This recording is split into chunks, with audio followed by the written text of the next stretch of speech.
Disclaimer: please note that I am not an ustad, a scholar, or someone deemed knowledgeable, but rather I'm an average person wanting to spread whatever I find beneficial in life.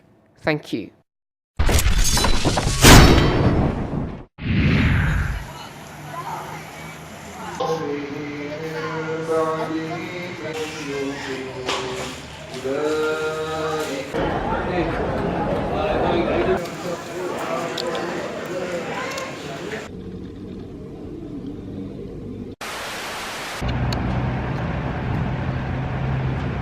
Alhamdulillah, wassalatu wassalamu ala rasul amin, amma ba'd.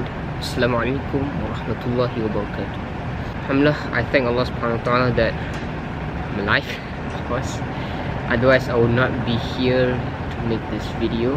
And I also thank Allah subhanahu wa ta'ala that my health is pretty fine, despite the fact that I'm having a slight cold today.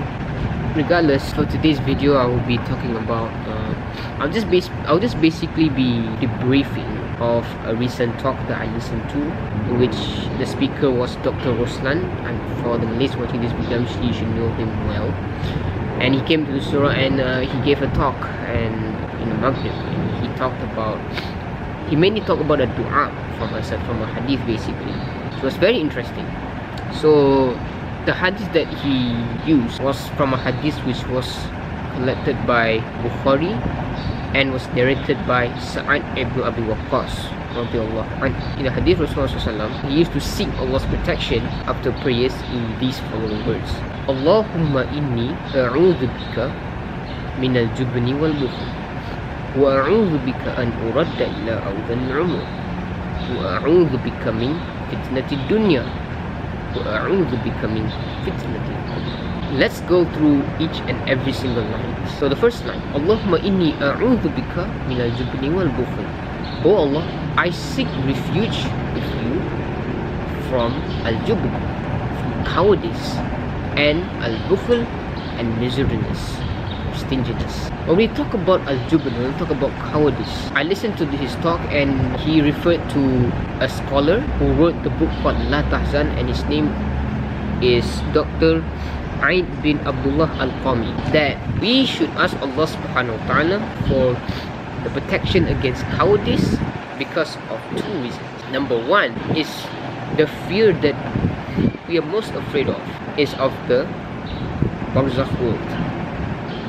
Is the moment when we're in the grave, which kind of makes sense, of course, because when you're in the grave, there's none but you, surrounded by this darkness everywhere around you. You're just you alone. And it's also when you're in the grave when the interrogation begins. You know, the interrogation whereby two angels will descend into your grave and ask you questions like, who's your Lord, what is your religion? I'm sure you should know this, right? And for the believers, they will end up replying it so easily, whereas for the disbelievers, they will end up baffled in replying to these kind of questions, saying like I don't know and stuff like that. So this is the environment that we are really afraid of. So that's why we ask Allah subhanahu wa ta'ala to minimize our cowardice towards this grave. That's number one. Number two, we ask Allah subhanahu wa ta'ala for protection against this cowardice is because in the graveyard, the only companion in the graveyard is only your deeds, be it good or bad deeds. It is mentioned in a hadith narrated by Anas ibn Malik in Sahih Bukhari, whereby Rasulullah ﷺ said, one carried to his grave, a dead person is followed by three, two of which will return after his burial, and one of which will stay: his relatives, his property, and his deeds. His relatives and his property will go back after he's been buried, and only his deeds will remain. So, apart from asking Allah to minimize the fear, specifically towards the grave, we must at the same time prepare our deeds as well, because they will be the ones that will accompany you in the grave. Whether you're afraid or not of the graveyard, you'll still end up at the grave, no matter what. And it's reminded to myself. And then the next part is wal-bukhl, stinginess or miserliness or stinginess. When we think of stinginess, we often think of you being ungenerous. You're not like giving someone, if someone asks you to borrow some of your property and you refuse to give that guy your items, or one of your items. We often think of that as stinginess, but in Islam, according to the speaker, it's more than just that. There's such thing as bakhil against the time, bakhil against the ni'mah that Allah has given to you. So if Allah has given you the strength and you don't use it for reciting Quran or something, or if Allah has given you this ability for you to talk and you don't use it to recite the Quran, consider bakhil. But Allah has given you this time to perform your prayers, more specifically the fardu ones, and you don't use it for that, that's still considered bakhil, and so on and so forth. The speaker said that the scholars said we ask Allah for this protection against stinginess or miserliness because that will lead you to 3 forms of musibah. And one is we will not receive barakah by Allah subhanahu wa ta'ala in life.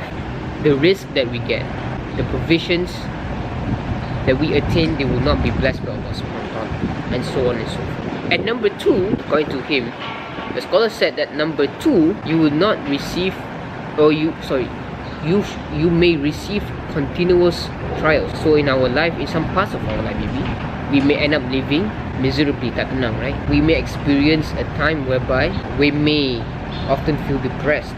Allahu alam. Na'udzubillah min dhalik. And number 3, according to him, the scholar said that number 3, you will end up in a state of regret in the mahshar.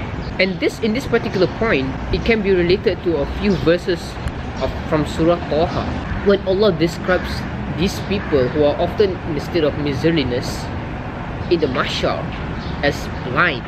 Allah says, وَمَنْ أَعْرَضَ عَنْ ذِكْرِي فَإِنَّ لَهُ مَعِيشَةً ضَنْكًا. Whoever turns away from remembrance, this part is the bakhil part.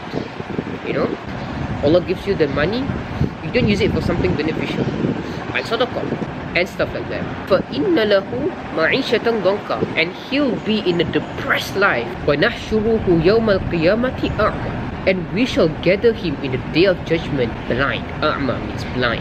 In the next verse, the blind will say, Qala Rabbi lima hashartani a'ma, my Lord, lima hashartani a'ma, why do you raise me blind?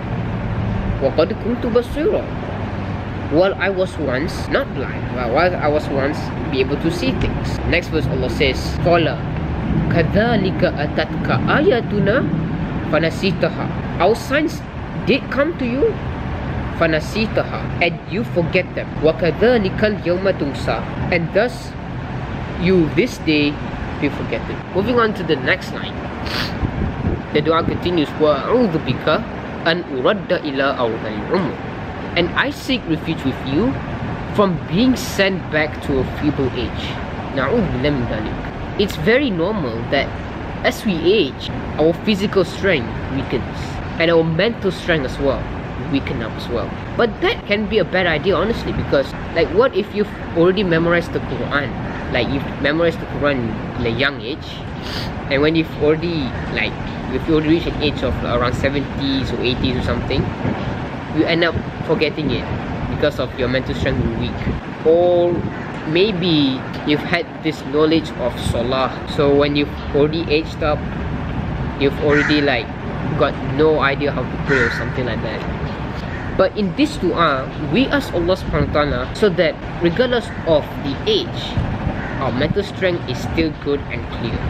Even though our physical strength is weak, yet our mental strength is still okay.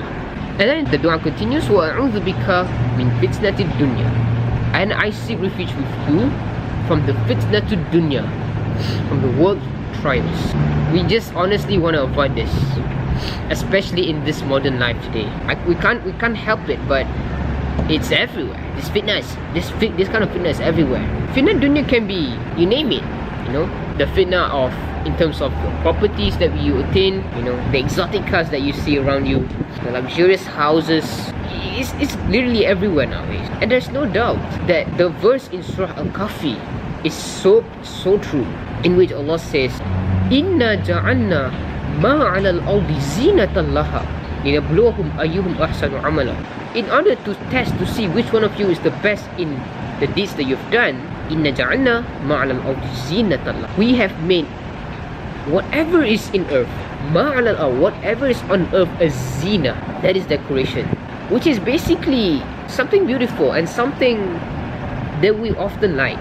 And that's what I meant. Luxurious houses, exotic cars, and let's not forget the fitnah of women as well. Na'udhu billah. When Allah says in Surah Al-Imran, Zuyyina linnasi hubbu shahawati minan nisa. Beautified for people is the love of that which they desire of women. And so these things, if you overdo them, you may end up being deceived and you will not be able to remember Allah subhanahu wa ta'ala once again. And this is something we must avoid. We don't want to end up favoring the world more than we favor Allah subhanahu wa ta'ala. Na'udhu billah. We ask Allah for protection against this fitnah. In the last line, the Quran finishes with وَأَعُوذُ بِكَ مِنْ فِتْنَةِ الْقَبْرِ. And I seek refuge with you from the fitnah of qabr, from the trials in the graveyard. We honestly want a grave that is illuminated with light, just like shurga, just like heaven, which is of something good for us to live in. And we ask Allah subhanahu wa ta'ala so that our grave won't be very dark as hellfire. That would be a one scary place to live in. I think that's pretty much it that I can share for today's video. If you like this video, don't forget to drop a like. If you find this video interesting, don't forget to share this to your friends or families, etc. And of course, subscribe to my channel for more videos as beneficial as this, inshallah. Thank you so much for watching this video, and until next time, stay positive. Assalamu alaikum warahmatullah. Allahu a'lam.